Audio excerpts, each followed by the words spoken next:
Yo, what is up everybody, and welcome back to another Madden 20 online CFM game. We are now in week 3 of the 2021 season here in the Premier Madden League, and Caden Sterns balled out so hard against the New England Patriots that he is the reigning AFC Defensive Player of the Week. Now let's dive into what is going to be a very pivotal moment and a very confusing moment for our online franchise. You're definitely going to want to pay attention here. You're probably going to want to read all this text, pause the video if necessary, and fully dive into what this coaching coordinators thing is all about. Full disclaimer before we do dive into the coaching coordinators thing, I told you guys during the preseason video, I am not a league commissioner in the Premier Madden League. I don't make up any of the rules. I am just a member of the CFM. I just show up and I play my games and I check the league Discord to see what's up. In the league Discord, our actual league commissioner posted this whole coaching carousel thing. And basically, the concept, long story short, is you are swapping development traits between players that are 28 years or younger. One of the players being swapped has to have superstar or X Factor development traits, and the other player being swapped has to have normal or star development. And if you do pull this swap off, you face repercussions as far as losing stats for a positional group depending on which player you swap. There's just a random rule in our CFM, and I'm honestly not a fan of it, right? I think it's really weird, and it's not the reason why I joined the Madden CFM, but if these rules are going to be in place, and there are going to be people taking advantage of it in our CFM, we might as well not be left behind. I felt like I really just wanted to keep the genuineness of the league and not be a part of this, but to be completely honest, our Miami Dolphins had two nearly perfect sacrificial lambs for this entire thing in Jakeem Grant and Xavier Howard. Jakeem Grant literally turns 29 during the middle of this season, right? Like during like week 10 or something like that. So he's barely eligible for this. Xavier Howard is 28 years old himself. Jakeem Grant, his case, I feel like we don't really need him to be a superstar or X Factor. We know what Jakeem Grant is. He's a fast guy, little guy. He's going to be running jet sweeps for us. That doesn't change.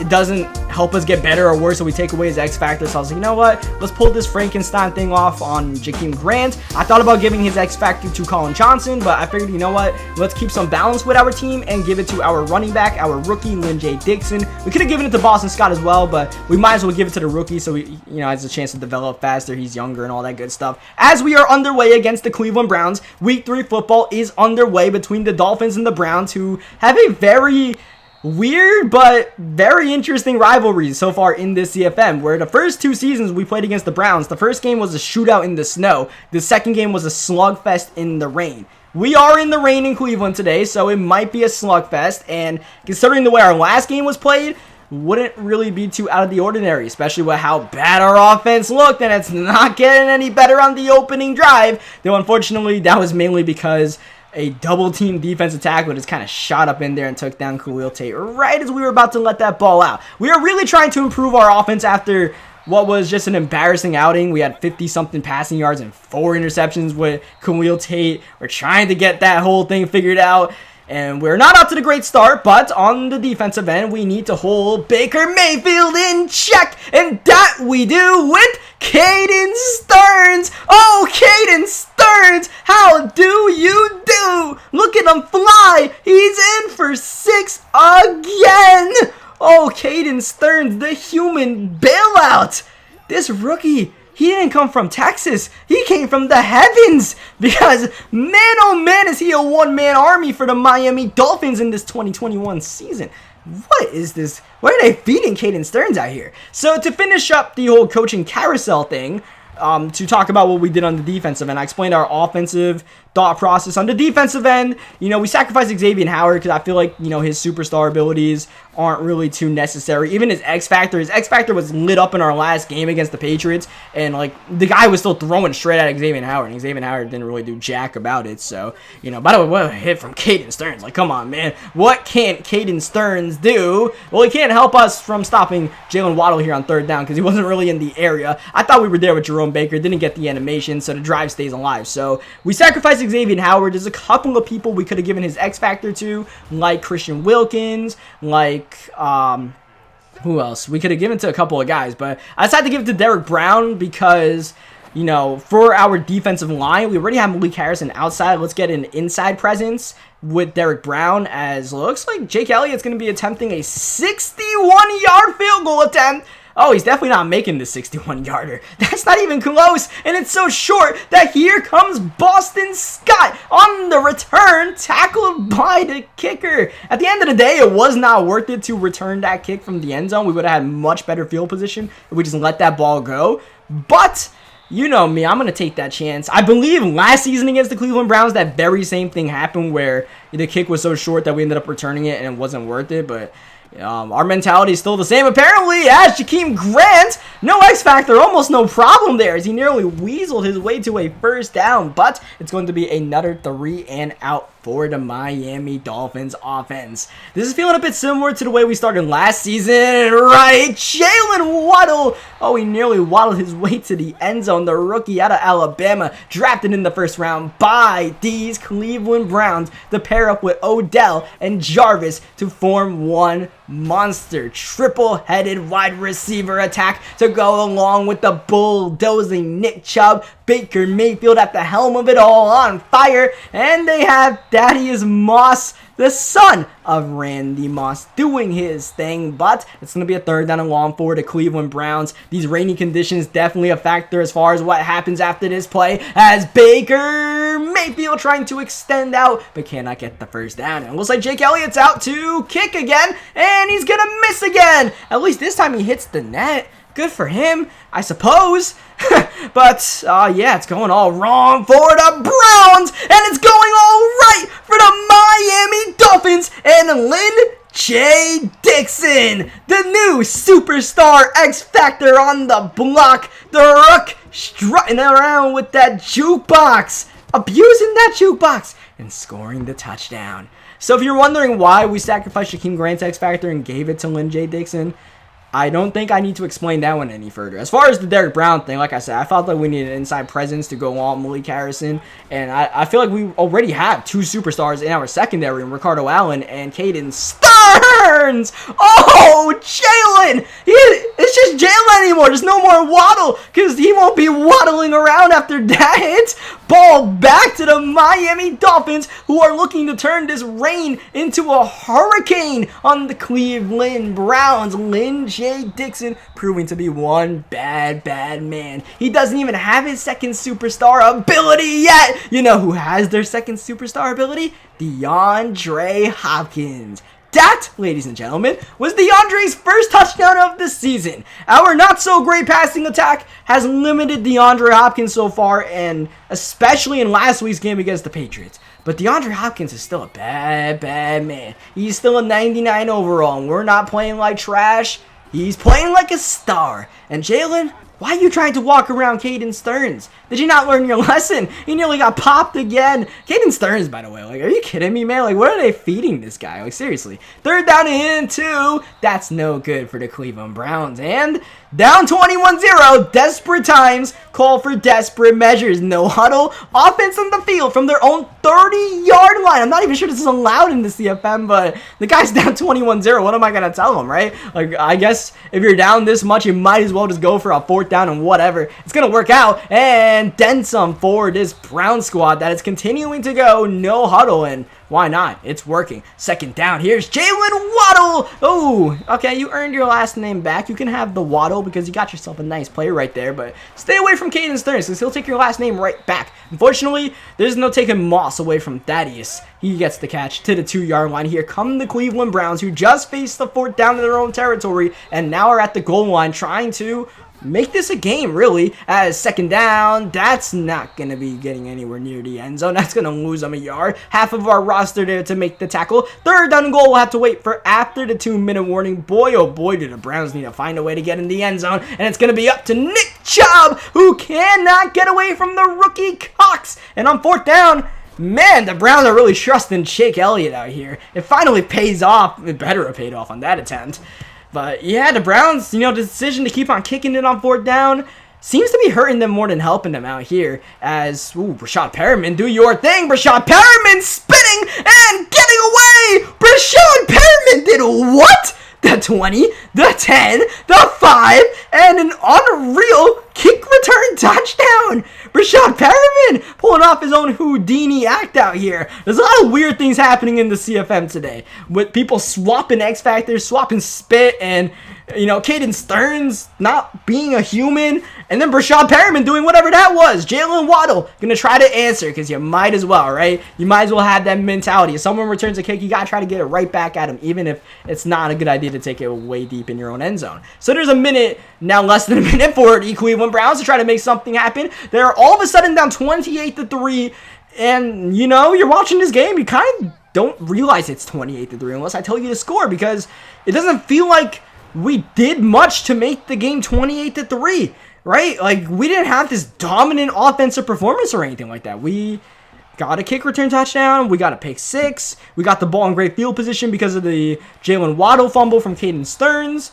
And we got a one-play touchdown from Lynn J. Dixon running the ball and, doing that jukebox thing out there. So, yeah. Nonetheless, the score is 28-3 right before the end of the first half, and we have a chance to extend this lead if we can get at least in field goal range. But it looks like the Dolphins are going very conservative here. They're going to run the ball not one, not two, but 3 plays in a row. And on the final play of the first half, Lynn J. Dixon, for not the best of reasons, tries to juke to the inside when we could have tried to go out of bounds and preserve a second to make something happen. And that's going to be the way this game goes. 28-3 into halftime. Of course, 28-3 was the score in the Super Bowl when the Falcons blew a big lead. But the way the Browns are playing right now, they don't have Tom Brady, so I don't know how that's going to work out for them. As you see Derek Brown inside, he's making his presence felt. Derek Brown, he has power specialist as a superstar ability along with secure tacklers, so we'll see how that impacts this game and the rest of the games going forward. And then we have Lynn J. Dixon, who has jukebox and doesn't even have a second superstar ability yet. We have to get Lynn J. to an 80 overall to get that second ability, as that's going to be intercepted. Oh, you got to be kidding me. Caden Sterns again? Caden Sterns again with the interception. This man has forced 3 fumbles in the game. You thought last week's performance was great.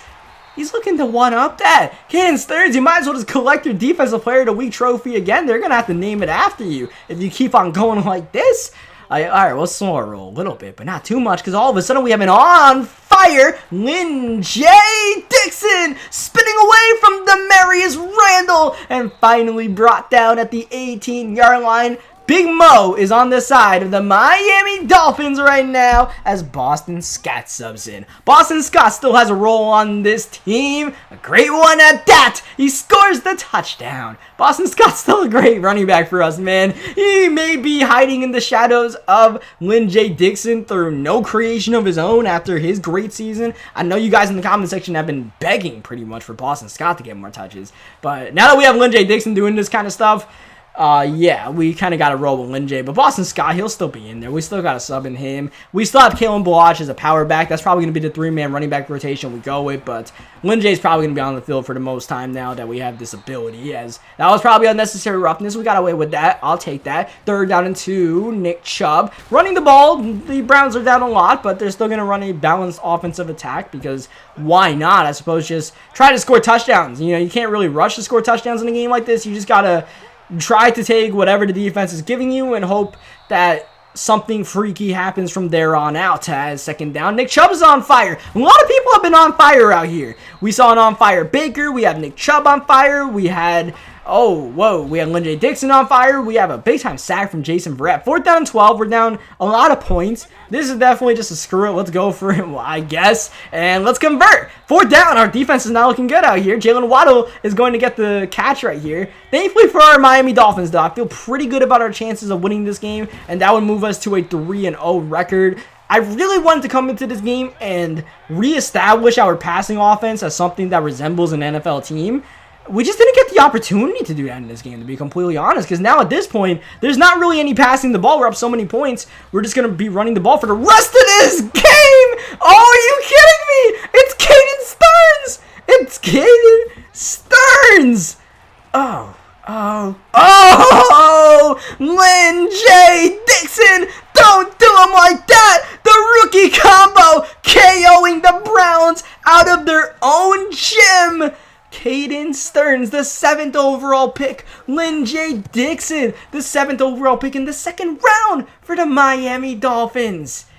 And then, of course, our actual first-round pick, that was spent on trying to trade for DeAndre Hopkins, who got a touchdown in one of Khalil Tate's 3 pass attempts this game. And it's going to stay at 3 because it is now 42-3 after that long Lynn J. Dixon run.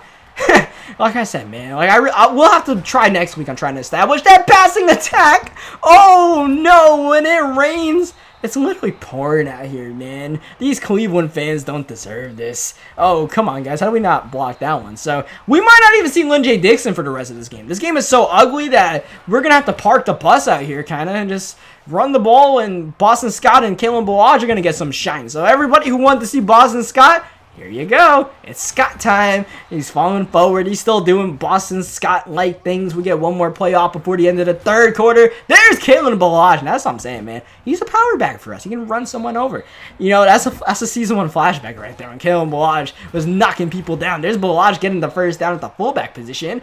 And there's Kalen Balaj getting injured. And that's why Lynn J. Dixon's not in the game. Because we don't need to get people hurt. That's why Boston Scott, and probably not Kalen Balaj, but probably like, well, actually, that's probably still Caden Sterns if he comes back, because I don't know who else. Oh, wait, Rakeem Boyd could probably come in for a snap or two. Third down until we give it to Boston Scott. He's not going to get the first down. I'd love to go for it in this situation, but it's 42-3. We'll kick our field goal. We'll make sure we make our field goals out here, and we'll move on to the next drive. So, like I said, we're going to move into 3-0. Next week's game is going to be a pretty big one. We're going against the Buffalo Bills. As you guys know, the Bills knocked us out in the divisional round of the playoffs last season. They also beat us in Week 15, the regular season last season. So, we are doing good this season. We're not doing great, but next week's game should be a pretty decent measure as far as where this team is, you know, how we have constructed this team to hopefully take down the Buffalo Bills, because we definitely got to take the division back this season, as Thaddeus Moss is going to get this catch right here. That's definitely the goal. We got to get at least the AFC East back and,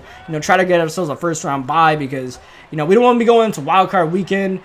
At this point, I'd like to make the playoffs. Like, I'm not sure we're even playing like a team that should be making the playoffs. At the same time, though, like, you know, like, it's been a very weird season for this Dolphins team. I don't know how to put my finger on it. The game against the Falcons, right? We had all these abnormal touchdowns. A Mohamed Sanu Wildcat run. We had the Jakeem Grant, you know, little play. That's kind of just what Jakeem Grant does. But then we had the kick return to start the game from Brashad Perriman. The game against the Patriots, we won on 2 pick sixes. And now this game against the Browns, it didn't get any more normal. But, you know, normal's not really a concern for us. We're just trying to get W's. If we can go 3-0 in our first 3 games, it doesn't matter how we do it, as long as we get the 3 wins and we do not have any losses, we have done our job. But at the same time, like I said, we have to fix basic things, and like I said, next week's game should be a pretty fun one. The Bills are one of the better defensive teams in the league, and we know they like to run the ball. They kind of just cheese the run of anything. So we'll measure up our rushing defense to see if Caden Sterns can maybe, you know, knock that ball out once or twice, make them think twice about running stretch and dive 50 times, as Baker Mayfield's still out here trying to do his thing. Shout out to Baker. I mean, shout out to Jalen Waddle. Shout out to all these guys for, you know, doing whatever they can in this ball. At this point, the foot's off the gas pedal out here. I'm kind of just trying out defensive plays. That one didn't work. I don't know what we did, but Odell got wide open against Jason Verrett. Let's not do that one again. As you see DJ Chark out here. Browns still have all their starters. They're still trying to pass this rock. They're still trying to do whatever they can to, I don't know, get stats. I don't know what else we're doing out here. As, you know, the Browns are still running hurry up and all that stuff, so that's why this game's taking a little bit longer. Like, this guy using the Browns was out here, you know, no huddle a lot of the time, really trying to, you know, get up-tempo and all that, which, you know, is his choice. Being, like, when you're down 34 points, I'll give you that choice, because I'd rather be up 34 points and not having to make that choice personally, but it's not 34 anymore. It's 30. Actually, no, I had some very bad maths just now. It's probably like 36. I don't know what in the world I just did, but, you know, thankfully, doing math is not what we are supposed to be doing with the Miami Dolphins. We're out here playing football. We're out here recovering onside kicks. I would love for DeAndre Hopkins to not be on our onside kick recovery team in a 30-point game. Like, you know, I wish we could control that as coaches in Madden, but you can't control who is on your onside recovery team. I'm not trying to get DeAndre Hopkins injured on an onside kick, right? Like, I don't care if we even get it at this point. We did get the onside kick, though. I don't know why I didn't run that clock down a little bit more. We could have just taken this thing down to the 2-minute warning, to be completely honest. Oh! Field goal is no good. That is the second field goal we have missed in the fourth quarter for anybody who's keeping track at home. I hope you're not, but I'm sure you are. Joey Sly is having an awful 2021 season. When I said Joey Sly, I mean I'm having an awful 2021 season. kicking the ball. I said it last video, man. As good as our return game has been, which continues to be the case with Brashad Perriman getting that ridiculous kick return, our kicking game has been just as bad. And, you know, I feel like our defense even hasn't been, you know, great this season. Last season, we were like an elite defense. We were the best defense in the league besides, you know, that mystery Chicago Bears guy that I always tell you guys. He's an EA development or EA dev that's really, really good at the game. Like, I played him before. He's really good. I've met him before in person. But, yeah, besides the Bears, we were the best defense last season, like, through pretty much any statistic. This season, we have one of the worst passing defenses in the league. But at the same time, you know, we're forcing all these timely turnovers and we're winning games. But, you know, we'll have to see what we do going against Josh Allen, Marquise Goodwin, and Sammy Watkins. And then the week after that, we go against Michael Thomas and the New Orleans Saints. But, I mean, this week, a lot of this yardage is being put up in garbage time. At the same time, though, you force these timely turnovers, you know, play that bend but don't break defense. You can give up the extra yards, but you get the turnover at the end. You don't give up the touchdown. You're kind of doing your job. So we did our job today, you know, as abnormal as it was with coaching carousel and all that, and we got the win. So, yeah, leave a like on the video if you guys enjoyed this one. I'm going to tell you guys one more time, man, like, I'm not a fan of the coaching carousel thing. I don't make the rules here, but, you know, we got to roll with the punches. It was an optional thing to do the coaching carousel, by the way. It's not something we had to do. We didn't have to participate in it. I chose to participate in it because I felt like, you know what, you know, we won't get this chance next season to just sacrifice X Factors. There's no one we're going to want to sacrifice. But this season, we had the perfect opportunity. So, you know, we might as well use the tools we were given and work with it. And we definitely worked with Lynn J. Dixon. He went over 200 yards in our first game with a superstar running back. So the future is bright for our rushing attack. The passing attack, TBD. We went 100% passing. We got a touchdown to DeAndre Hopkins, but obviously we didn't do much when you actually look at the stats. So, yeah, defensively, though, like, I feel like every single game this season we were on the field, like, twice as much on defense and on offense. It's just, like, we need to play normal games, and I'm not sure that's going to happen next week, but, hey, we don't need normal for winning games. And I think that might as well be the motto of the 2021 Dolphins. Leave a like on the video if you guys enjoyed what you guys saw. Subscribe for more Madden 20 games, especially if you guys want to keep up with this online CFM. And I'll catch you guys next time.